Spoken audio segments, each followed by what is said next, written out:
طيبا مباركا فيه. اللهم لك الحمد أنت وحده لا شريك له وأنت أرحم الراحمين.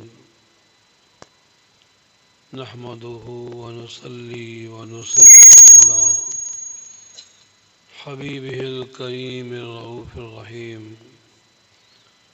صلى الله تعالى عليه وسلم. أما بعد، فأعوذ بالله من الشيطان الرجيم. بسم الله الرحمن الرحيم. إن الله وملائكته يصلون على النبي يا أيها الذين آمنوا صلوا عليه وسلموا تسليما.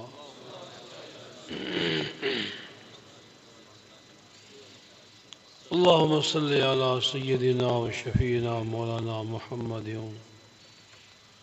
وعلى آله وصحبه وأزواجه وذرياته وأهل بيته أجمعين وبارك وسلم. أعوذ بالله من الشيطان الرجيم. بسم الله الرحمن الرحيم.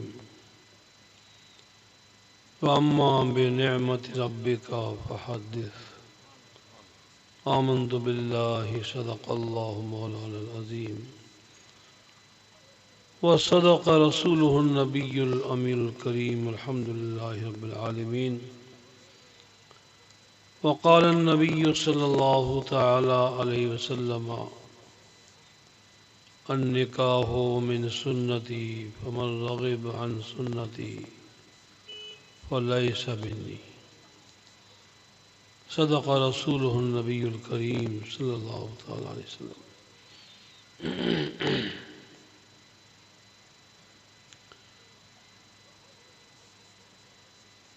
اللہ تعالیٰ جل شانہ کے بے حد بے شمار کرم اور حضور آقا دو جہاں صلی اللہ تعالیٰ علیہ وسلم کے بے پناہ کرم و احسان کہ آج ہم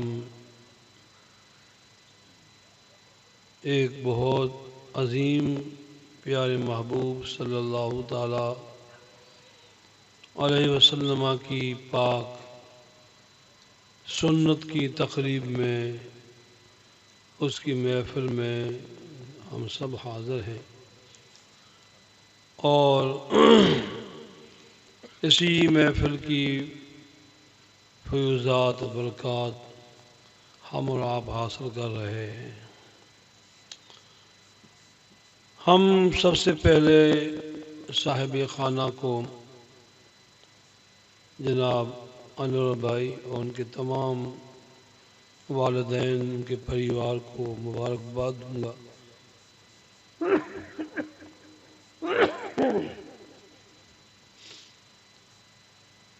کہ انہوں نے بہت ہی ماشاءاللہ آج کے اس پرفتن دور کے لحاظ سے انہوں نے ایک ایسا کام کیا ہے جو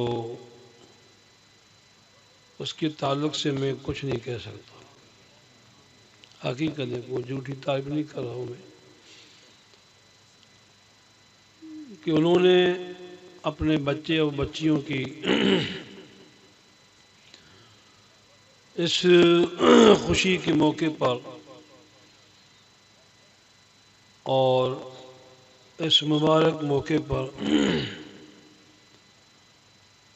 جس کو ہمیں یاد کرنا تھا انہوں نے اس کو یاد کیا. لوگ تو خدا پناہ رکھے، حالانکہ ایسا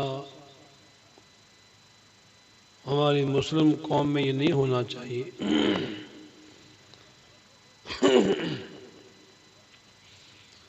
اور یہ شوق بھی نہیں رکھنا چاہیے. وہ شوق نہیں ہے وہ خوشی خوشی نہیں ہے جو پیغمبر اسلام صلی اللہ تعالی علیہ وسلم کے طریقے کے خلاف ہو، حضور کے شریعت کے خلاف ہو، وہ خوشی خوشی نہیں مانی جائے گی، اور وہ کام کبھی مبارک نہیں ہو سکتا ہے۔ کام جب مبارک ہوں گے جس کام کو ہمارے نبی مبارک کہیں، پیارے حبیب صلی اللہ تعالی علیہ وسلم جس کام کو وہ کہیں کہ یہ افضل ہے وہی افضل ہوگا۔ باقی شریعت محمدی صلی اللہ تعالی علیہ وسلم کے لحاظ سے کسی بھی مواقع پر، شادی کا موقع ہو، بچے کی ولادت کا موقع ہو، آج کل جو یہ رواج اتنا سخت نکلا ہے جنم دن منانا، خدا نے کیوں شوق پیدا ہوا ہے؟ جنم دن تو پہلے محبوب کا منایا جاتا ہے۔ وہ کبھی یہ سوچا نہیں، ہم لوگوں نے کبھی نہیں سوچا کہ جنم دن مناتے تو ہیں ہم، لیکن ہمارے اس منانے میں ہمیں تو کچھ ملتا نہیں ہے، نقصان ہی نقصان ہوتا ہے۔ آپ سمجھو گے بھی نقصان کیسے ہوگا؟ لڈو ملتے ہیں کھانے کے لیے، کیک ملتا ہے، ملتا نہیں ملتا ہے؟ یہ بولو بھائی، جنم دن جو مناتے ہیں تو کیا لڈو ملتے ہیں، پیڑے ملیں گے، مٹھائی ملے گی، وہ ملے گا؟ ہاں تو ٹھیک ہے، تھوڑی دیر لیے ہم نے کھا لیا، منہ میٹھا کر لیا، لیکن اللہ پاک کیا فرماتا ہے؟ اللہ پاک فرماتا ہے والعصر ان الانسان لفی خسر، محبوب کے زمانے کی قسم، انسان تو سراسر خسارے میں جا رہا ہے، بس نقصان نقصان میں جا رہا ہے، مگر الا الذین آمنوا وعملوا الصالحات، وہ انسان جو ایمان لائے، اچھے کام کیے، کیا؟ وہ لوگ جو ایمان لائے، وہ اچھے کام کیے، وعملوا الصالحات والعصر ان الانسان لفی خسر الا الذین آمنوا وعملوا الصالحات وتواصوا بالحق وتواصوا بالصبر، ایمان لائے، کلمہ پڑھا، حضور کی رسالت کو مانا، اللہ تعالیٰ جل شانہ کی وحدانیت کو مانا، سب کچھ کیا، اس کے بعد اچھے کام کیے، اس نے کیا کام کیے؟ اچھے کام کیے، اور دنیا میں جب تک وہ جیتے رہے حق کی وصیت کرتے رہے، اچھی باتوں کی وہ نصیحت کرتے رہے۔ نصیحت کرنے والے اکثر ہوتے ہیں تو ان کو مشکلیں آتی ہیں، حق بات پر جو ثابت رہتا ہے، حق بات جو کہتا ہے، ایمان لے آنے کے بعد اچھے کام کرتا ہے، تو ان بندوں کو تھوڑی تکلیف تو آتی ہے، ابھی آتی ہے نہیں آتی ہے؟ تکلیف آتی ہے۔ تکلیف آنے کے بعد وہ لوگ تکلیف کو تکلیف نہ سمجھتے ہوئے جاتے جاتے جاتے جاتے پھر صبر کی تلقین کر کے دنیا سے چلے جاتے ہیں کہ ہم تو ایمان لائے، اچھے کام کیے، اللہ کے فضل سے حق کی وصیت تا زندگی کرتے رہے، مشکلیں آئیں، تکلیف آئیں، ہم نے اس پہ صبر کیا، پچھلے والوں کو کہتے گئے کہ تم بھی ایمان لاؤ، اچھے کام کرو، وصیت کرتے رہنا حق کی طرف، اور صبر پہ ثابت قدم رہنا، تو یہ تمہاری زندگی کی سب سے پہلی بڑے میں بڑی عظیم کامیابی یہی ہے، نہیں تو بندہ تو خسارے خسارے پہ ہے۔ ابھی آج بچہ پیدا ہوا، آج بچہ پیدا ہوا، زندگی کا ایک دن کم ہوا، کیا فائدہ اس سے؟ آج پیدا ہوا صبح 24 گھنٹہ گزرا تو اس کی زندگی بڑی یا کم ہوئی؟ چھوٹا ہوا، بڑا تو نہیں ہوا۔ تو کیا ہمارے جنم دن بنانے سے کیا ہماری عمر بڑھ جائے گی کیا؟ نہیں تو کتنی کٹی وہ ہم نے سوچا نہیں۔ اچھا پھر یہ بھی نہیں سوچا کہ بھی ہماری زندگی گئی آگے، ہم نے اس زندگی میں کیا ہم نے نیک کام کیے، اچھے کام کیے، حضور کی سنت پر چڑھے، شریعت پاک مصطفیٰ صلی اللہ تعالیٰ علیہ وسلم پر برابر چلے، اللہ کو راضی کیا، حضور کو راضی کیا نہیں کہ یہ کسی نے سوچا؟ کسی نے نہیں سوچا۔ جنم دن مناتے بس، جنم دن منانے کے سب نیت یہ ہوتی ہے ہم کیک کھائیں گے، بس کیک ملے گا، لڈو ملیں گے، مٹھائی ملے گی، بس باقی خیریت، باقی عمر کم ہو گئی۔ کتنی بھی خوشیاں مناؤ تم جنم دن کی، تو اگلی زندگی تمہیں تو کم ہی ہوئی، تو زیادہ تو نہیں ہوئی نا۔ تو یہ چیز سوچنی چاہیے ہم لوگوں کو۔ اللہ تعالیٰ ہم سب کو نیک توفیق دے اور عقل سلیم دے جو اس کو سوچیں ہم لوگ۔ اس لیے بندوں، نوجوانوں، آپ سے گزارش ہے، ایمان تو بے شک مسلمان ہیں، اللہ کے رسول کو مانتے ہیں، حضور کے گنہگار امتی ہیں، لیکن امتی کو حضور علیہ السلام کے ذات سے رابطہ کیسے رکھنا ہوگا؟ ہمیں وہ بھی تو سوچنا ہوگا۔ حضور سے رابطہ ایسے رکھنا ہوگا جو جب بھی کوئی دنیا میں ہمیں خوشی حاصل ہو تو سب سے پہلے ہم پیارے حبیب کو یاد کریں، ہمارے محبوب صلی اللہ تعالیٰ علیہ وسلم کو ہم یاد کریں خوشی کی۔ اب الحمدللہ اس جناب نے اس موقع پر بہترین ماشاءاللہ نعت خوان اچھے منگائے، مداحان رسول، کوئی باسنی سے آیا تو کوئی پالی سے آیا، تو یہاں کے کوئی ہم آپ کے پڑھنے والے نعت خوان وغیرہ، امام ائمہ وغیرہ جو بھی پڑھا ہو۔ تو ایسے موقع پر ایسا پروگرام رکھنا، ڈول ڈما سے نہ کرنا، ناچ نخرے نہ کرنا، اور اس طریقے سے شادی منانا، واللہ یہی شادی، جس کو شادی کہیں یہی شادی ہے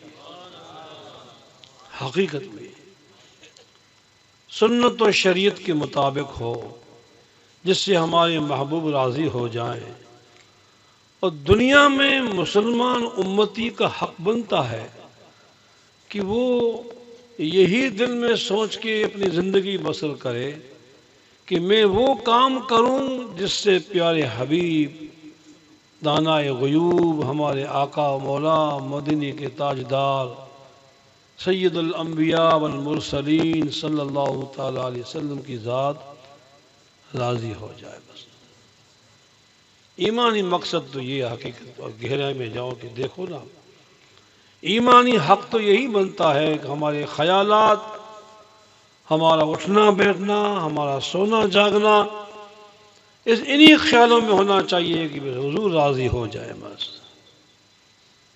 او یا جو حضور کی راضی کرنے کی کوشش میں جو رہا نا، اسی بندے کی زندگی ہے۔ وہ بندے کبھی خسارے میں نہیں جاتے ہیں، وہ کامیاب ہوتے ہیں۔ دنیا سے چلے جانے کے بعد بھی ان کی قبر کی زندگی جو ہوتی ہے، قبر کی جو زندگی ہوتی ہے وہ بھی آباد بن جاتی ہے، صرف حضور علیہ السلام کی ذات کو راضی کرنے کے لیے۔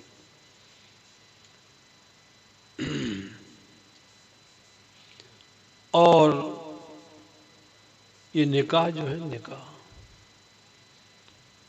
جس کو ہم ہمارے عام زبان میں جس کو ہم شادی بولتے ہیں، اور شادی یہ لفظ جو ہے وہ فارسی لفظ ہے، یہ اردو میں بڑے استعمال ہوتا ہے، اصل لفظ کیا ہے؟ فارسی زبان کا ہے۔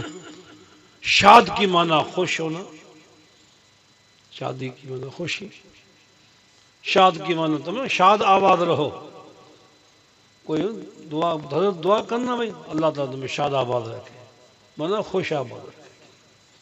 شادی یہ مانا خوشی، شاد کی مانا خوش. تو شادی اصل جو ہم لفظ استعمال کرتے ہیں تو عام طور سے شادی بیاہ کے موقع پر لفظ شادی استعمال کرتے ہیں، حقیقت میں لفظ نکاح ہے. یہ کیا ہے؟ نکاح. اور یہ نکاح جو ہے ہمارے آقا علیہ الصلوۃ والسلام کی پیاری سنتوں میں سے ایک سنت ہے یہ. اور یہ نکاح کبھی تو فرض ہوتی ہے کرنا، نکاح کرنا کبھی واجب ہوتا ہے، کبھی سنت ہوتا ہے، کبھی مستحب ہوتا ہے، اور کبھی نہ کرنا ہوتا ہے.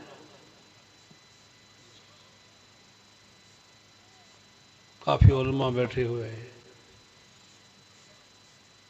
تو نہ کرنا جائز نہیں، کرنا جائز نہیں.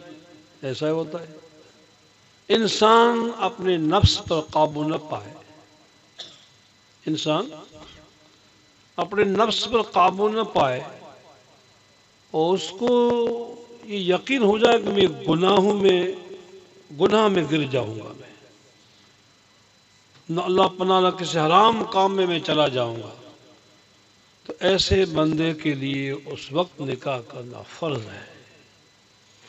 کیا ہے؟ فرض ہے. نفس پہ قابو بھی پا سکتا ہے، نہ بھی پا سکتا ہے.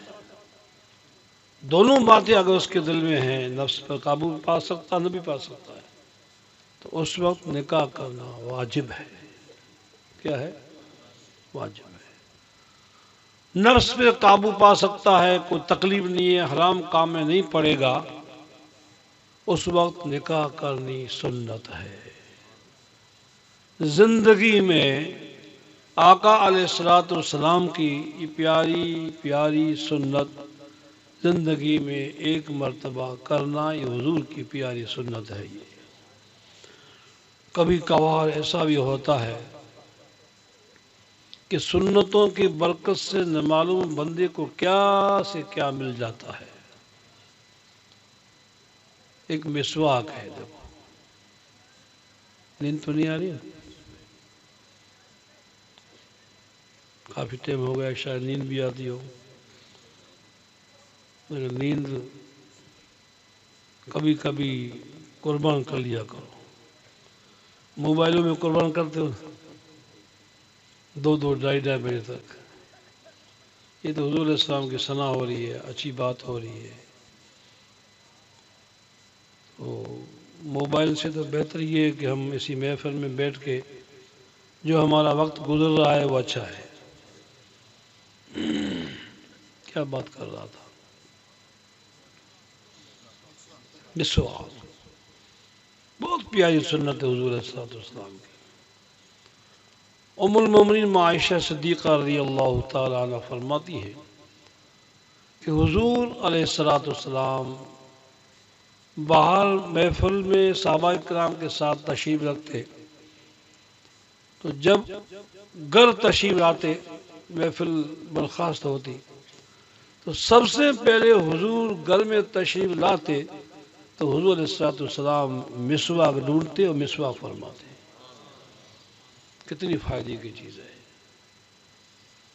ہم لوگ اس مسواک کو بھول گئے، برش لے لیا ہے. کرو برش، منع نہیں ہے شرم. ہم یہ کہتے کہ بھی علماء کوئی نہیں کہے گا برش کرنا ناجائز ہے، حرام ہے، نہیں تو لیکن برش کو برش کے حساب سے آپ استعمال کرو. مسواک کو سنت سمجھ کر کے استعمال کرو، اور برش کو اپنے دانتوں اور مسوڑوں کی دوا کی شکل میں استعمال کرو.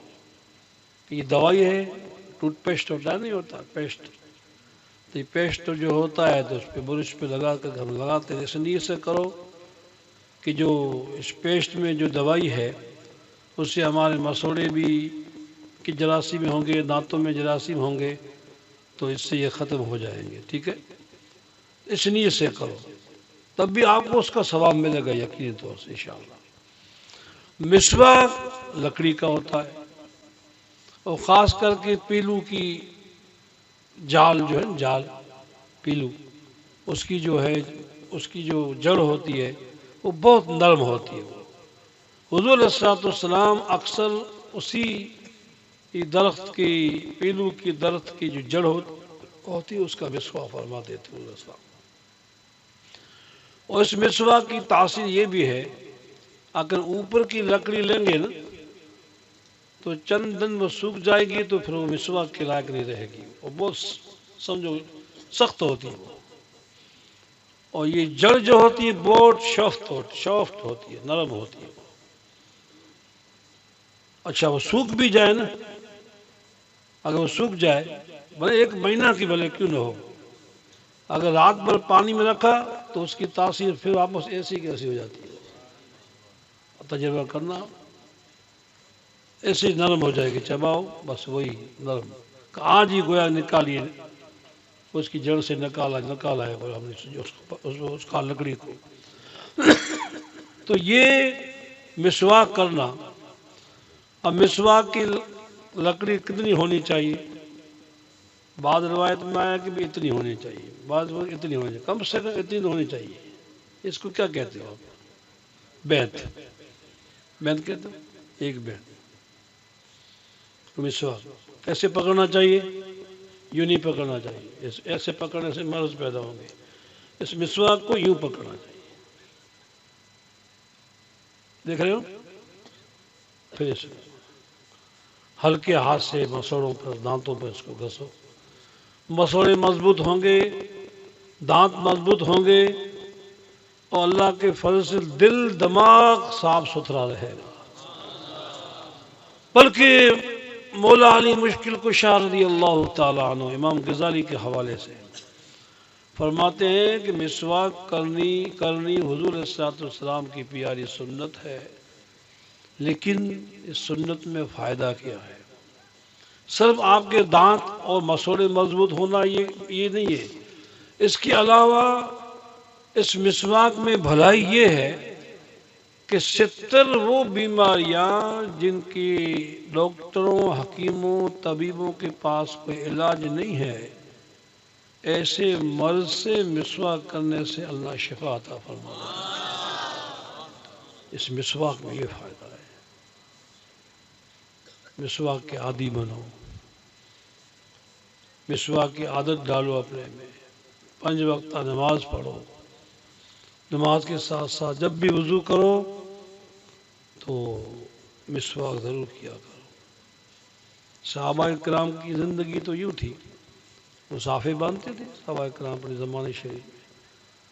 روایت کرتے ہیں کہ صحابہ کرام رضی اللہ تعالی عنہم کا مسواک صافے کی بل میں پڑا رہتا تھا،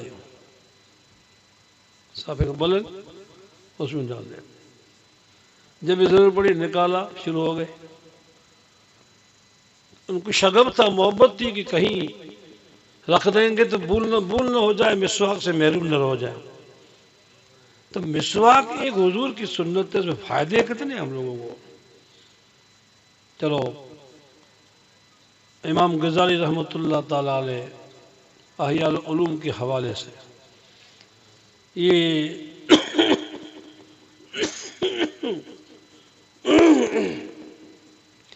ہمارے میں رواج ہے کہ جب کھانے بیٹھتے ہیں نا، کھانے تو ہم سب یہ کہتے ہیں کہ میٹھا کھانا سنت ہے پہلے،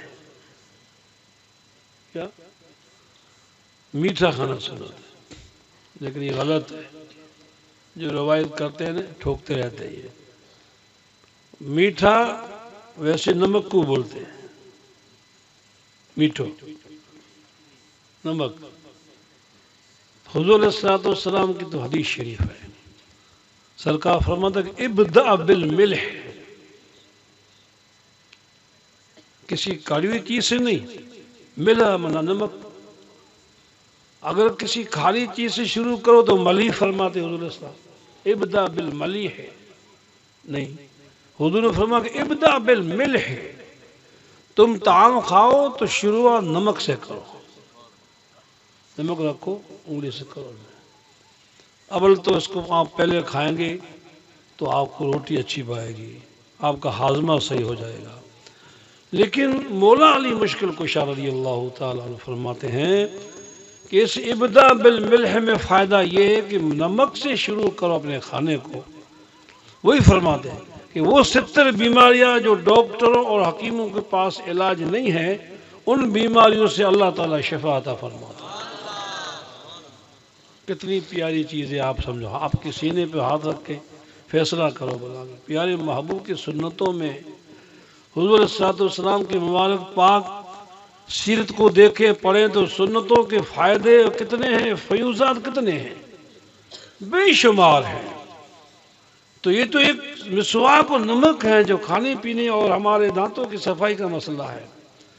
نکاح ایک عظیم سنت پیارے محبوب صلی اللہ تعالیٰ علیہ وسلم کی، اگر بندہ اس میں سمجھ جائے کہ میں نے حق نکاح کیا ہے، اب یہ میری نگاہ کسی غیر کی طرف نہ ہونی چاہیے، میرا خیال باطل کسی اور حسن کی طرف نہ ہونا چاہیے، مجھے خداوند کریم جل شانہ نے اپنی مرضی کے مطابق اللہ نے فضل کیا، میری شادی ہوئی، بس اس شادی کو آپ نبھاؤ حضور کی سنت کے مطابق، تو انشاءاللہ تعالیٰ کئی سارے گناہوں کی گندگیوں سے آپ بچ جائیں گے، کئی ساری گناہوں کی گندگیوں سے بچ جائیں گے۔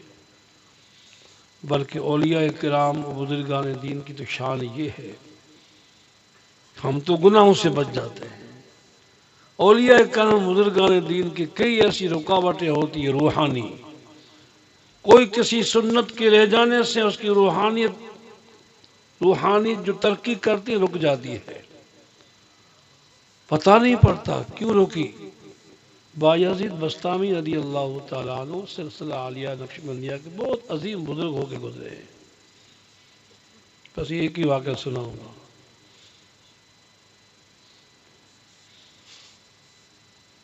وہ ایسے صاحب ولایت بزرگ تھے، وہ کوئی ہوتے، غوث اعظم جیسے، غریب نواز جیسے، بہاؤالدین سرکار نقشبند جیسے، بایزید بستامی جیسے حضوری کہلاتے ہو۔ میں آپ کو سمجھانا چاہتا ہوں، تھوڑا سا اچھی طرح سمجھنا، تقریریں ہمارے علماء کرام سمجھنا سننا۔ میں تو آپ کو ایک دینی بات اچھے لہجے میں، صوفیانہ لہجے میں آپ کو سمجھا رہا ہوں۔ بہت بڑے عظیم بزرگ، حضوری بزرگ تھے۔ کسی زمانے میں جبل نور ہے نا، وہاں دیوان ہوتا تھا، دیوان کی معنی بھی آپ نہیں سمجھیں گے، حضور علیہ السلام کی خصوصی محفل ہوتی تھی۔ حضور کے زمانے شریف میں بھی، اور حضور علیہ السلام کے مبارک دنیا سے چلے جانے کے بعد بھی آج بھی وہ دیوان شروع ہے، وہ محفل ہوتی ہے۔ صحابہ کرام میں بھی چندہ 4 یار، اور ان صحابہ میں سے جو اولو العزم صحابی ہیں، وہ ان کی روحانیت حضور کی بارگاہ ہوتی ہے، سارے کے سارے حاضر ہوتے ہیں۔ تو ان محفل میں حاضر ہونا، ان اولیاء کرام کو حضوری اولیاء کہتے ہیں۔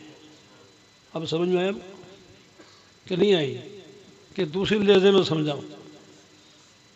سمجھ میں آیا آپ کو؟ کم سے کم ہاں نہ تو کہو یار۔ تو بایزید بستامی ایک حضوری شخص تھے، یہ ہر ایک اولیاء اللہ کو نہیں ملتی، ہزاروں میں سے کوئی ایک ہوتا ہے۔ ایک دن حضور صلی اللہ علیہ وسلم نے فاروق اعظم رضی اللہ تعالی عنہ کو فرمایا کہ آپ آج گیٹ میں نہیں، آپ کو کرنی ہے۔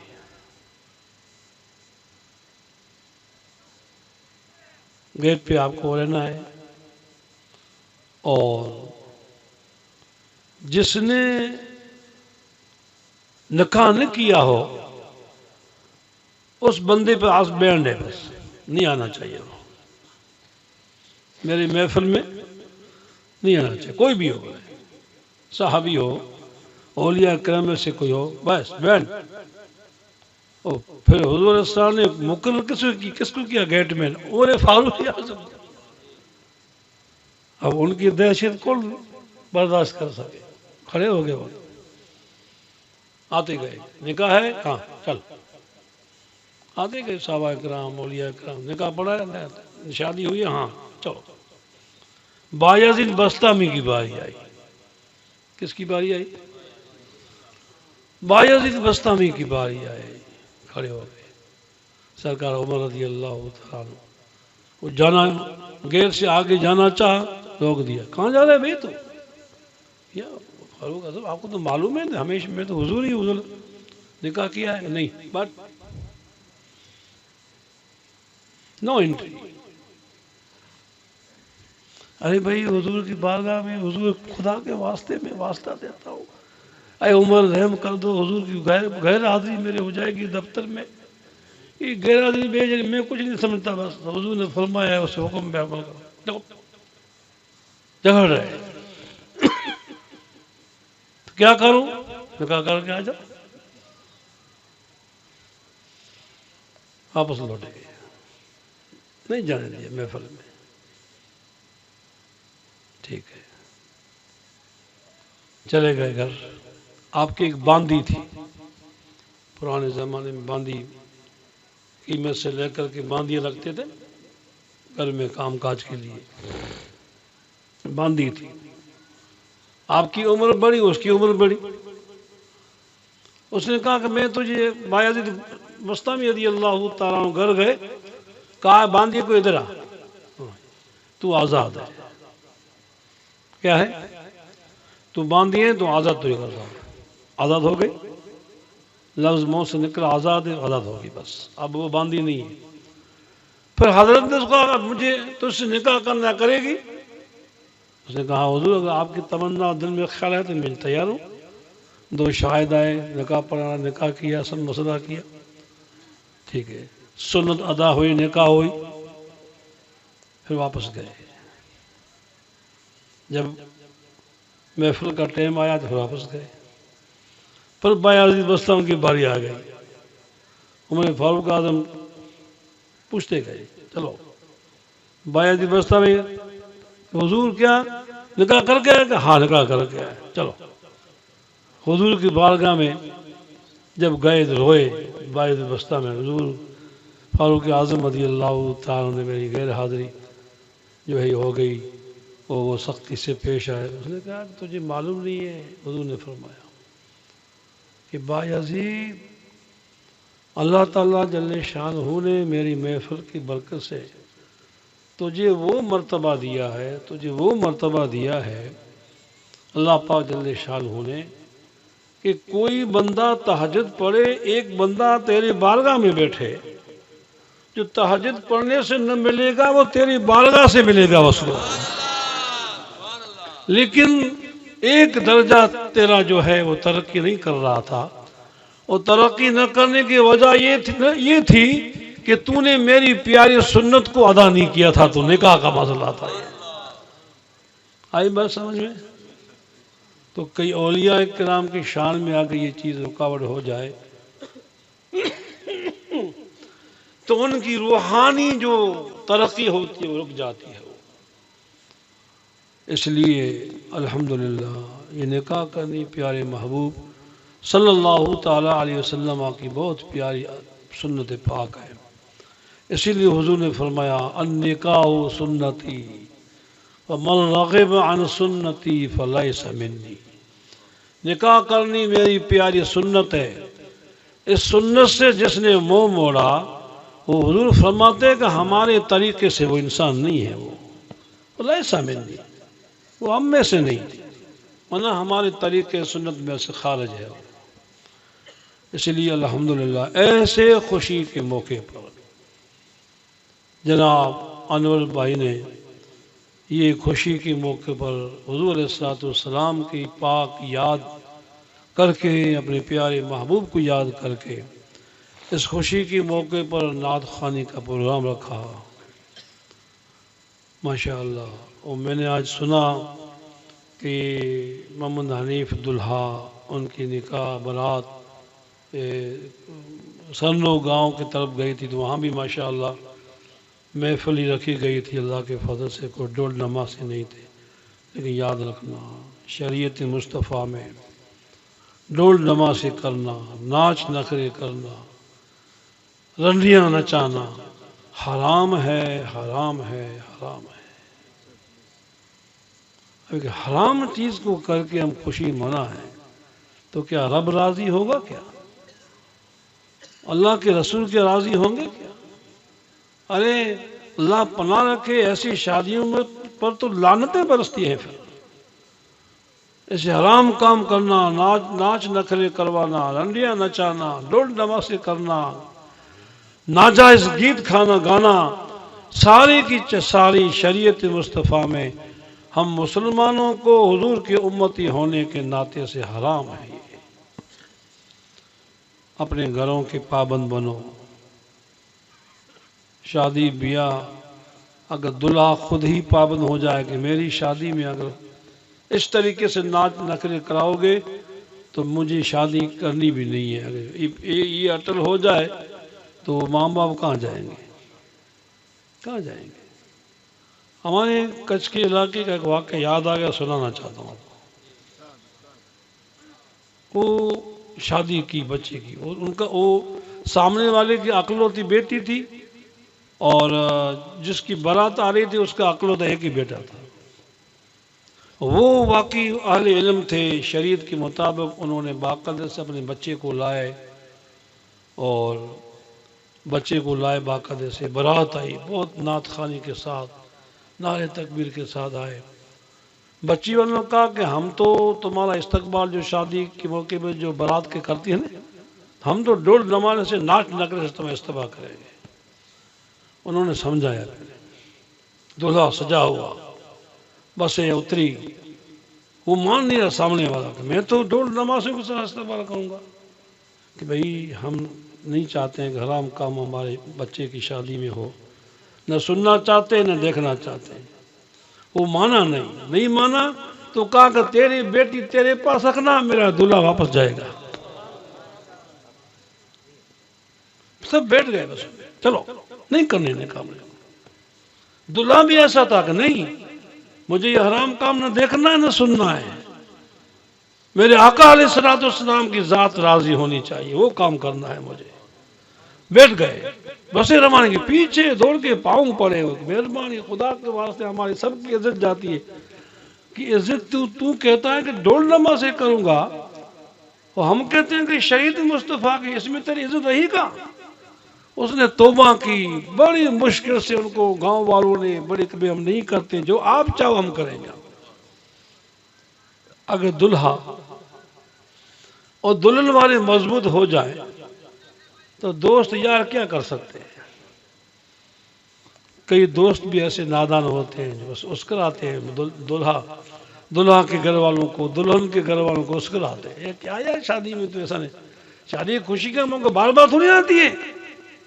ارے بھائی بار بار تو شادی نہیں آئے گی، بار بار نخرے تو آئیں گے نہیں آئیں گے، یہ حرام کم تو بار بار تم کرواؤ گے نا۔ بس ایسے لوگوں کو ذہن خراب کرتے ہیں۔ اس لیے دوستو، نوجوانوں، آپ لوگ تھوڑا سمجھو، اپنے گھروں کو، اپنے گھر میں تو کم سے کم آپ پابندی کے ساتھ رکھو، انشاءاللہ بہت بڑا ثواب ہوگا۔ ایسے حرام کاموں سے ہمیں بچنا ہے، ایسے ناجائز کاموں سے ہمیں بچنا ہے۔ جس طریقے سے شادی آج آپ سن رہے ہیں، دیکھ رہے ہیں، اس مطابق انشاءاللہ شادی ہمارے سماج میں ہو جائے تو قسم خدا کی بیڑے پار ہو جائے، بیڑے پار۔ ہمارے حلال کی روزی ہم کماتے ہیں صبح سے لے کے شام تک، اسی روزی کو ہم گٹر میں ڈال کر کے کھائیں تو ہماری عقل ہوگا کہ بے عقلی ہوگی؟ بتائیے آپ، ہماری روزی کمائی ہوئی، برسوں کی روزی کمائی ہوئی، شادی کے موقع پر اس حلال روزی کو ہم حرام میں ڈال رہے ہیں، ناچ نخنے والوں کو دے رہے ہیں ہم روپیے ہمارے. یہی روپیے کسی غریب کی شادی میں ہم دے دیں تو کتنا دل اس کا راضی ہوگا، اس کا دل کتنا خوش ہوگا. تو یہ طریقہ اپنانا چاہیے، حضور کی سنت کے مطابق چلنا چاہیے. آقا علیہ السلام کی مبارک سنتوں پر چلیں گے تو انشاءاللہ تعالی ہمارا دین ایمان مضبوط رہے گا. اور سب سے بڑی بات یہ کہ رسول پاک کی ذات راضی ہو جائے گی. حضور راضی ہو جائیں گے تو سبحان اللہ ہماری زندگی سنور جائے گی. اللہ تعالیٰ جل شانہ ہمیں اپنے نعمتوں کے شکر گزار اور شکر ادا کرنے کی خدا توفیق عطا فرمائے. ایسے موقع پر الحمدللہ ہم اپنے پیارے محبوب کو ہم یاد رکھیں، ان کے ذکر پاک کو یاد رکھیں، ان کی سیرت کو یاد رکھیں، اسی مطابق ہماری شادی ہو تو انشاءاللہ تعالیٰ یہ شادی ہماری خانہ آبادی بن سکتی ہے. اللہ تعالیٰ سے دعا ہے کہ یہ بھی شادی کو اللہ تعالیٰ خانہ آبادی فرمائے اور اللہ ہم سب کو نیک توفیق عطا فرمائے. ان اللہ ملائکتہ یصلون علی النبی یا ایھا الذین آمنوا صلوا علیہ وسلم تسلیما. اللہم صلی علی سیدنا محمد وآلہ وصحبہ اجمعین برحمتک یا ارحم الراحمین. جو پڑھے ایک مصرع پڑھ. یا نبی سلام علیکہ، یا رسول سلام علیکہ، یا حبیب سلام علیکہ، صلوات